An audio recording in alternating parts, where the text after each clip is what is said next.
Quand on est passionné d'aviation, on regarde le passé et on se dit qu'en fait, c'était les années 60, les années 70 qui étaient l'époque rêvée. À cette époque-là, on était dans l'innovation. Il n'y avait pas de limite. Le ciel n'était plus une limite. On volait à Mach 2 dans le Concorde. Il y avait le ciel qui s'ouvrait à la population. Il y avait le jumbo jet, le Boeing 747. Puis des plus petits avions, le Boeing 707, la Caravelle. Même la marche sur la Lune. On avait la conquête de l'espace. Il n'y avait vraiment pas de limite. On avait des avions fabuleux. Le SR-71, on était sur des avions qui ne pouvaient que faire rêver. Alors évidemment, cette innovation, elle a continué. On ne s'est pas arrêté à ce moment-là. Ça a progressé doucement, de manière incrémentale, mais il n'y a plus de rupture telle qu'on l'avait par le passé. Alors, quand je regarde mon passé et mon expérience personnelle, ça fait même pas 20 ans que j'ai commencé ma carrière dans l'aviation navale, et déjà sur cette simple période, on a réussi presque à diviser par 2 la consommation de carburant pour transporter un passager. Aujourd'hui, quand vous prenez l'avion, on est à peine à 3 litres au 100 par passager. Et dans les compagnies les plus efficaces, avec les avions récents, on est à peine à 2 litres au 100. Sur cette période, sur ces 2 décennies, on a divisé par 8 la probabilité de vivre un accident. Donc typiquement, aujourd'hui, vous faites 5 km en voiture en France, vous avez plus de chances de vivre un accident mortel que si vous prenez les 40 pires compagnies aériennes du monde en termes de sécurité aérienne. Donc sur cette simple période, depuis 20 ans, on a multiplié par 3 le nombre de passagers, on transporte 4,5 milliards de personnes par an, et on transporte à peu près un tiers du fret mondial en termes de valeur. C'est très important, c'est gigantesque, et le voyage dépend de l'aviation. 90% des déplacements internationaux sont réalisés en avion. Donc forcément, le synonyme de l'évasion, c'est forcément l'avion. Mais cette évolution qu'on a vue jusqu'à présent, elles ne vont pas s'arrêter. Parce qu'en réalité, il y a plusieurs révolutions qui arrivent. La première, ça va être les big data. Vous savez, simplement pour améliorer ce bilan carbone, on a des possibilités qui sont quasiment illimitées. À partir de l'information, à partir de la météo, de la pluie, de la pression atmosphérique, on va regarder tout ce qu'il y a autour de nous. Et en fait, les ordinateurs vont proposer aux pilotes une façon d'accélérer, une puissance. Mets ton moteur à 93% de puissance au lieu de 95% de puissance. Et là, on va économiser 100 kg de carburant au décollage. On a également tout ce qui est autour de la maintenance. Jusqu'à présent, on attendait qu'une pièce soit cassée pour la changer. C'était la maintenance trop tard, corrective. Ou alors, on faisait de la maintenance par anticipation, en se disant « cette pièce, elle a à peu près 90% de son espérance de vie, donc on va la changer ». Mais aujourd'hui, grâce au Big Data, on est capable de définir qu'une pièce va tomber en panne dans 2 semaines. Et ça, c'est en collectant des données, la pression de telle huile, le bruit, la vibration, la tension électrique, tout ça, ça nous donne des informations préventives.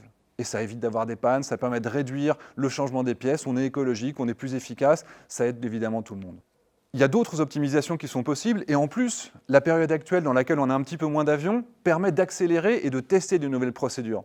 Par exemple, sur l'Atlantique Nord, vous savez que normalement, on ne fait pas réellement des lignes droites. Même si on est en avion, on est toujours contraint de faire des passages au sol. On survole des aéroports, et ça, c'est une réglementation parce qu'on a des installations qui sont relativement anciennes. Et donc, les avions ne font pas des lignes droites. Et les avions, en réalité, ne montent pas à une altitude qui est optimale pour eux. Ils sont obligés de faire des paliers. On a en ce moment la possibilité de tester, avec un ciel qui est plus dégagé que d'habitude, de tester cette nouvelle forme de trafic aérien, et on peut réduire jusqu'à 14% les émissions de CO2 sur un vol transatlantique. Et de la même manière, il y a beaucoup de choses qu'on peut optimiser.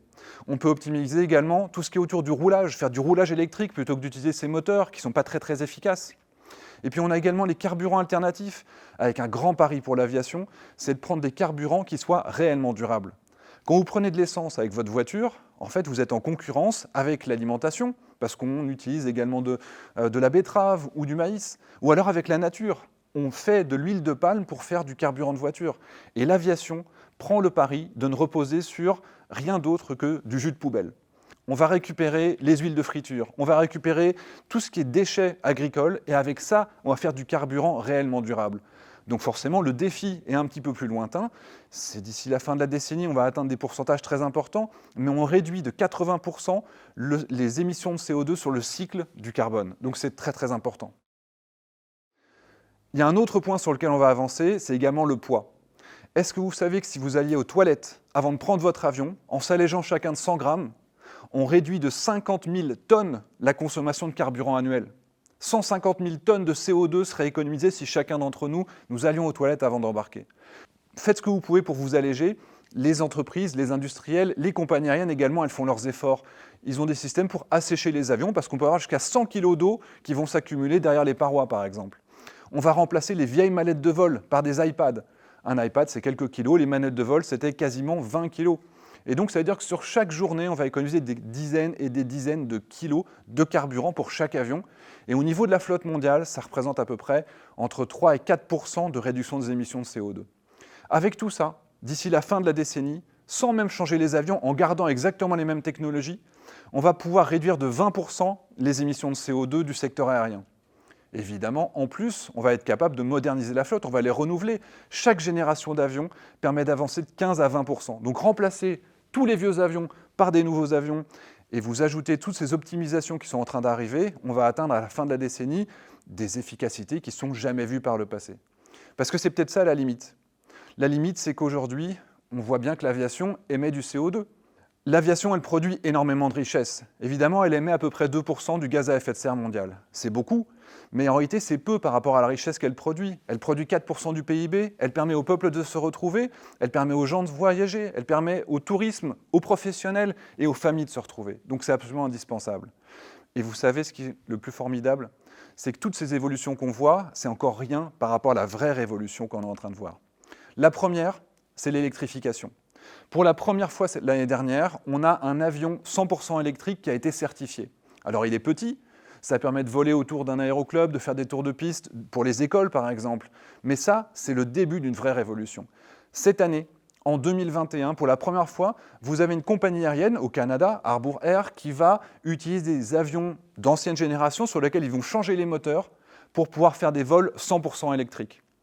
Le grand avantage, évidemment, c'est que vous émettez plus de CO2, mais l'autre avantage, c'est que ça réduit de 60% les coûts d'utilisation de votre appareil. Ça va rouvrir le ciel à des gens qui, jusqu'à présent, avaient des limitations écologiques et aussi économiques. Le fait de voler va devenir de moins en moins cher. Ça, c'est que le début 2021. Ensuite, vous avez des appareils de plus en plus modernes et de plus en plus gros. 2023, 9 sièges, 1000 km. Ensuite, on va continuer à grossir. À la fin de la décennie, on va arriver sur des appareils qui seront autour de 70 sièges.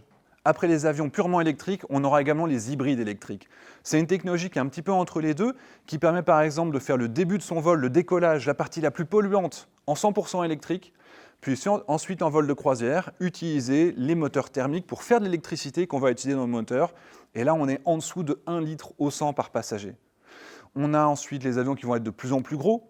Donc, on va passer sur des avions de 20 sièges en 2025, 70 sièges à la fin de la décennie. Et vous avez des projets très ambitieux qui, à partir de 2032, pourraient avoir jusqu'à 180 passagers sur à peu près 1000 km. Alors 1000 km, ça donne l'impression que ce n'est pas beaucoup, mais en réalité, ce court courrier, ça représente plus de 50% des routes mondiales et ça représente plus de 25% des émissions de CO2 mondiales.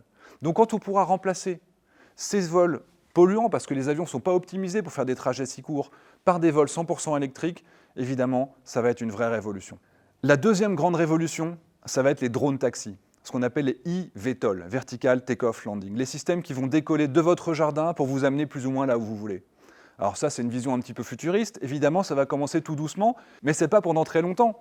Imaginez, les premiers drones taxis à utilisation commerciale pourraient arriver dès cette année en Chine. En 2022, ce sera Singapour et Dubaï. En 2023, Los Angeles, San Francisco. En 2024, ce sera à Paris. Et là, on aura une liberté qui sera énorme. Dans un premier temps, évidemment, ça va être des lignes qui seront relativement réduites. On ira de Disneyland jusqu'à l'aéroport de Charles de Gaulle. Mais ensuite, petit à petit, ça va se massifier. Il y en aura de plus en plus. On estime qu'il y aura 15 000 drones taxis en 2035 dans le monde. On aura déjà besoin de 60 000 pilotes de drones taxis d'ici la fin de la décennie. Et ça va être très avantageux, notamment parce que le coût sera très faible, moins cher que de prendre un Uber. Et quelque chose de très avantageux également, c'est qu'on a un bruit qui sera particulièrement faible. Plus faible qu'un camion qui passerait dans votre rue. Donc on a vraiment une révolution qui va arriver, une simplicité qui va s'ouvrir avec des trajets qui vont être permis dans des zones relativement isolées jusqu'à présent, sans moyen de transport, pour un prix qui va être dérisoire. L'autre avantage des drones, c'est tout ce qui est autour de la livraison. Parce qu'objectivement, l'aviation va aussi permettre de réduire les émissions de CO2 des autres secteurs.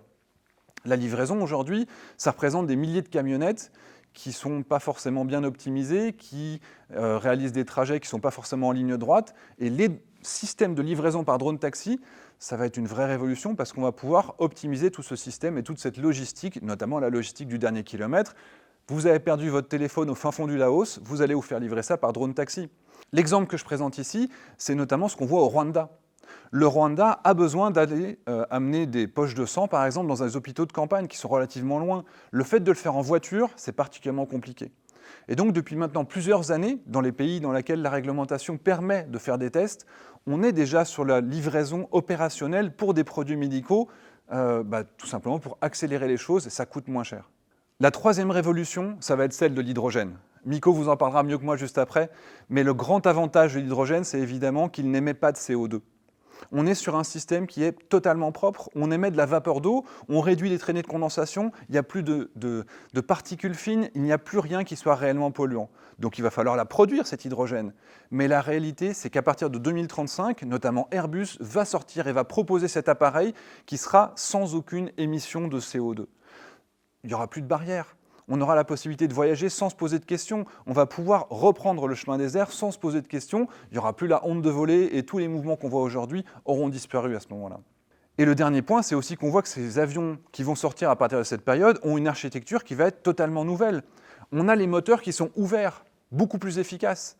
On a des formes qui vont être modernes. Regardez un petit peu à quoi ça ressemble, avec les moteurs qui sont directement imbriqués, encastrés à l'intérieur des ailes. Les formes du futur permettront également de gagner entre 15 et 20% de réduction des émissions de CO2. Et quand vous accumulez l'électrification, l'hydrogène, les formes du futur et une réorganisation du ciel, vraiment vous êtes persuadé qu'on va réussir ce challenge. Parce que le vrai challenge de l'aviation, c'est de réussir ce en quoi il s'est engagé, d'être capable d'accueillir 3 fois plus de passagers, tout en divisant par 3 les émissions de CO2 nettes du secteur d'ici 2050. C'est un vrai challenge, mais on va vraiment le réussir. Et maintenant, je vous demande d'imaginer votre voyage. Comment vous allez voyager en 2040 en Europe? Vous habitez au fin fond de la Creuse, vous voulez aller en Bulgarie. Ça va être simple, un drone taxi viendra vous chercher, il vous amène au petit aéroport. Ce drone taxi, il aura déjà vérifié que vous avez tous les équipements de sécurité, que vous n'avez pas de bombe sur vous, qu'il n'y a pas d'engin explosif. Votre identité aura déjà été vérifiée. Donc quand vous arriverez à l'aéroport, vous serez directement dans cette zone de bien-être, de confort, votre bulle de sécurité. Il y a un petit robot qui va venir vous chercher, qui va venir vous demander votre bagage. Ça va être automatisé, évidemment. Donc on est sur un système qui est facile. Vous allez embarquer dans cet avion qui n'émet pas de CO2, vous allez aller à l'autre bout de l'Europe, et ça, c'est l'engagement. Être capable de réaliser 90% des trajets européens de porte à porte en moins de 4 heures. On est vraiment à la veille d'une révolution. Et maintenant, réfléchissez un petit peu. On est aujourd'hui en train de vivre quelque chose d'exceptionnel. Il y a des dizaines et des milliers de générations avant nous qui ont rêvé de pouvoir voler. On est les premiers qui ont cette chance. Hier, on a vécu quelque chose qui était une première révolution. On a ouvert le ciel à la Terre entière. Demain, va arriver la nouvelle révolution, et là, on va être capable de voler sans se poser de questions. Ça va être beau, parce que tout simplement, le ciel va être ouvert. Donc vraiment, l'âge d'or de l'aviation, il n'est pas dans les années 60-70, l'âge d'or de l'aviation, il est devant nous.